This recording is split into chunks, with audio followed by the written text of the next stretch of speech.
চট্টগ্রামের সাতকানিয়ায়, যেটা জামাত অধ্যুষিত এলাকা বলা হয়, সেখানে জামাত ইসলামীর সাথে কি করা হয়েছে, কত বড় ঘটনা দেখেন। দুই জামাত কর্মীকে পিটিয়ে হত্যা করা হয়েছে। আপনি একটু চিন্তা করে দেখেন।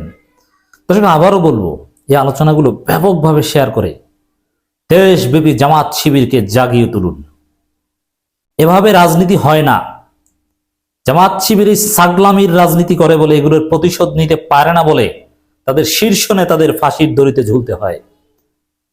এতবার একটা সুসংগঠিত দলের 11 জন শীর্ষ নেতাকে হত্যা করবে কোন একটা সরকার, জুডিশিয়ালি ফাঁসি দিবে, এটা অসম্ভব যদি তারা গ্রামার মেনে রাজনীতি করত। এরা হুজুরগিরি দেখায়, সাগলামি করে বলে এদের নেতারা এখনো জীবন দেয়। ইউনো কার্যালয়ের মধ্যে ঢুকে এদের উপজেলা নায়েব আমিরকে থাপড়ায় বিএনপির পান্ডারা, জুতা দিয়ে পিটায়, এদেরকে হত্যা করে জীবন দিতে হয়।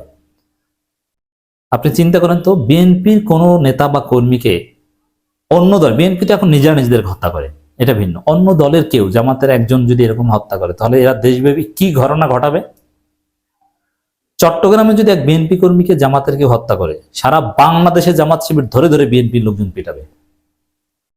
এই জন্যে জামাত এই ধরনের রাজনীতি করে না, বা বিএনপির কারো গায়ে হাত দেওয়ার সাহস কেউ পাবে না।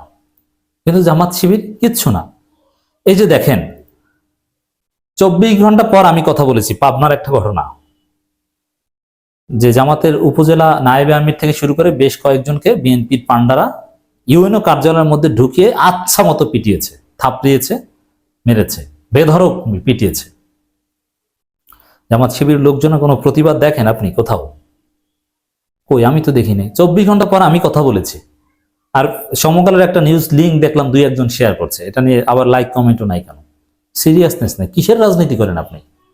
আবার চট্টগ্রামের সাতকানিয়ে 2 জামাত কর্মীকে পিটিয়ে হত্যা করেছে। কিভাবে কি, এটা জামাতের লোকজন জানেও না, সঠিক ব্যাখ্যাও দিতে পারে না। আমি বিস্তারিত জানাবো আপনাদেরকে। পরিকল্পিতভাবে ঠান্ডা মাথায় বিচারক হিসাবে ডেকে ইউনিয়ন পরিষদের সাবেক চেয়ারম্যান, আওয়ামী লীগের নেতারা মিলে পরিকল্পিতভাবে হত্যা করে তারপরে মাইকে ডাকাতের গুজব ছড়িয়ে ডাকাত সন্দেহ পেটানোর নাটক সাজিয়ে দিয়েছে। অথচ এটা পরিকল্পিত হত্যাকাণ্ড। আমি প্রথমে বলতে চাই, এই ঘটনার সাথে যারা জড়িত, আমরা নাম বলবো কয়েকজনের, এদেরকে ধরে গিরায় গিরায় পিটাবেন। এদের লোকজন সমর্থক যারা আছে প্রত্যেককে এমন শিক্ষা দিবেন, ইন্তেকাল যেন না করে। এর বাইরে যত পিটানো যায় পিটাবেন। কোন জায়গায়? হাঁটুর উপরে না, হাঁটুর নিচে, এবং হাতের গিরায় গিরায় ধরে ধরে ধরে ধরে এমন পেটানো পেটাবেন, এটা দেখে বা শুনে জামাত শিবিরের কোনো কর্মীর গায়ে ফুলের টোকা দেওয়ার সাহস যেন কোনোদিন না পায়। আপনার এটা করতে পারলে আপনার রাজনীতি থাকবে, না থাকবে না। না হলে আপনার নেতাদেরকে এরকম ধরে ডেকে, বিচারক হিসাবে ডেকে, সালিসির নামে ডেকে বিভিন্নভাবে আপনার নেতাদেরকে জয় বাংলা করে দিবে, হত্যা করবে। আপনাদের উপজেলা আমিরকে, রানিং নায়েবে আমিরকে থাপড়াবে, পিটাবে। অতএব জামাত শিবিরের লোকজন জেগে উঠুন।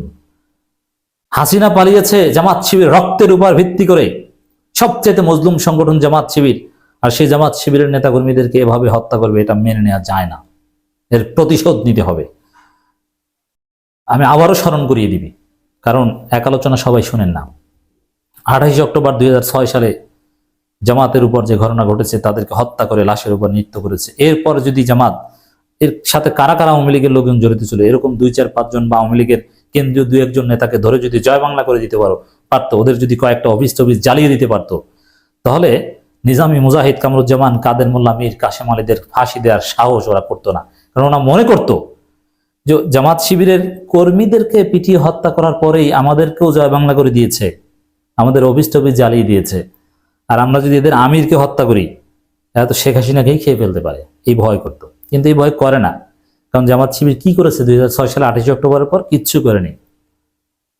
মতিউর রহমান নিজামী, যে ওই দিনই মতিউর রহমান নিজামী ফাঁসির দড়ি গলায় পড়েছেন 2006 সালে 28 অক্টোবরের পরের দিন, কারণ কিচ্ছু করেননি। অথচ শক্তি ছিল, সামর্থ্য ছিল। তবে রাজনীতি এত সহজ নয়। সার্ভাইভাল ফর দ্য ফিটেস্ট, যোগ্যরাই টিকে থাকে।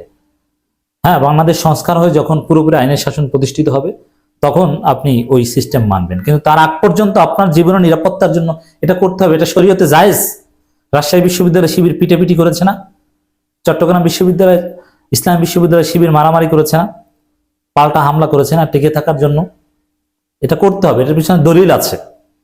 তো এখন বেশি করা লাগবে না, এটা তো আধুনিক বাংলা। আপনারা অ্যাটলিস্ট সোশ্যাল মিডিয়ায় প্রতিবাদ করেন, সবাই প্রতিবাদের ঝড় তুলুন এবং দুই এক জায়গায় এরকম ধরে গিরায় গিরায় পিটান, দেখবেন সব সোজা হয়ে যাবে। কোনো রক্তারক্তি, আবারও বলছি, কোনো ইন্তেকালের ঘটনা যেন না ঘটে। সাতক্ষীরায় মাইকের ডাকাত ঘোষণা দিয়ে 2 জামাত কর্মীকে পিটিয়ে হত্যা। আপনি চিন্তা করেন কত বড় ষড়যন্ত্র, কত বড় ঘটনা। প্রত্যেকটা জামাত শিবির কর্মীর উচিত এই বিষয়ে অ্যাটলিস্ট মিনিমাম সোশ্যাল মিডিয়ায়, ফেসবুকে শেয়ার করে প্রতিবাদ করা, পোস্ট দিয়ে প্রতিবাদ করা। চট্টগ্রাম সাতকানিয়া মসজিদের মাইকে ডাকাত ঘোষণা দিয়ে এলাকাবাসীর গণপিটুনিতে 2 জন নিহত, 5 জন আহত হয়েছে।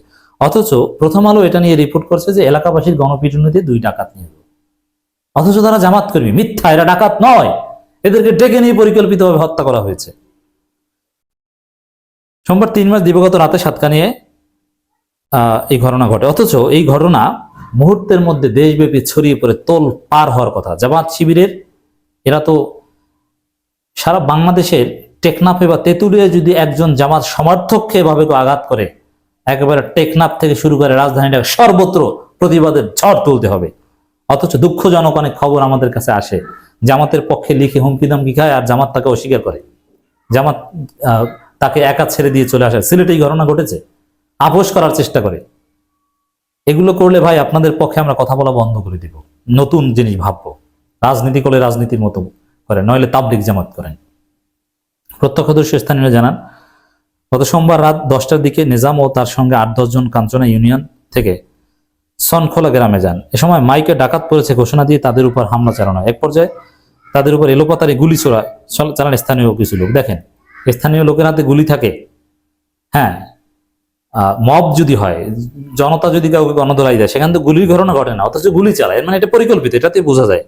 তবে তারা সেখানে কেন গিয়েছেন এ বিষয়ে কিছু জানা যায়নি। তাদেরকে ডেকে আনা হয়েছিল সালিশির কথা বলে, বিচার করার কথা বলে। এ সময় ডাকাত পড়েছে সন্দেহে মসজিদের মাইকে ঘোষণা দিলে গ্রামবাসী তাদেরকে ঘিরে ফেলে গণপিটুনি ঘটনাস্থলে নিয়ে যাবে। এটা ওই পরিকল্পিতভাবে এভাবে পেটানো হয়েছে। আহত 5 জনকে চট্টগ্রাম মেডিকেল এবং বেসরকারি হাসপাতালে ভর্তি করা হয়েছে। কয়েকজন গুলি করতে করতে পালিয়ে যায়। ঘটনাস্থল থেকে একটি পিস্তল, 6টি গুলির খোসা উদ্ধার করেছে পুলিশ। তো জনগণের স্বতঃস্ফূর্ত গণধলাইতে কি গুলির খোসা থাকে? অতএব এটা যে পরিকল্পিত, বুঝতে আর কোনো অসুবিধা আছে? অতএব খুঁজে খুঁজে জামাত শিবিরের লোকজনের প্রতিশোধ নাই। নিহতদের স্বজনরা দাবি করেছে এটা পরিকল্পিতভাবে। দর্শক, আমরা এটার খোঁজ পেয়েছি। এউচিয়া ইউনিয়নের সাবেক চেয়ারম্যান ও আওয়ামী লীগ নেতা নজরুল ইসলাম মানিক ঠান্ডা মাথায় পরিকল্পনা করে তার লোকজনকে দিয়ে এই ঘটনা ঘটিয়েছেন। অতএব এই যে নামটা বললাম, একে খুঁজুন, একে ধরুন, এর লোকজন, এর আত্মীয় স্বজন কোথায় গিয়ে সব ধরুন, ধরে গিরায় গিরায় পিটাবেন, বেঁধে রাখুন, কয়েক ঘন্টা গিরায় গিরায় পিটাবেন, তারপরে পুলিশে দেবেন। এখন এটা জাস্ট একটা শুরু। জামাত শিবির নেতাকর্মীদেরকে আওয়ামী লীগের লোকজন, এমনকি বিএনপির লোকজনও এর সাথে জড়িত থাকবে, বিএনপির লোকজনও এটাকে সাপোর্ট করছে। এই যে চট্টগ্রাম সাতকানিয়া যে ঘটনা, বিএনপির লোকজনও বলছে হ্যাঁ ডাকাতকে পিটিয়েছে, জামাত শিবির লোকজন ডাকাতি করছে, এটা আমি দেখেছি। বিএনপির লোকজন এই অ্যাক্টিভিজম করছে। অতএব এটা একটা মডেল, জামাত শিবির হত্যা করার নতুন মডেল এটা। এভাবে সামনে অনেককে হত্যা করা হবে। অতএব জামাত শিবির লোকজন যদি বাঁচতে চান, তাহলে সুশীলগিরি, এই সাগলামি বাদ দিয়ে প্রতিবাদী হন। আপনাকে আপনার জীবনের নিরাপত্তা আপনাকেই দিতে হবে।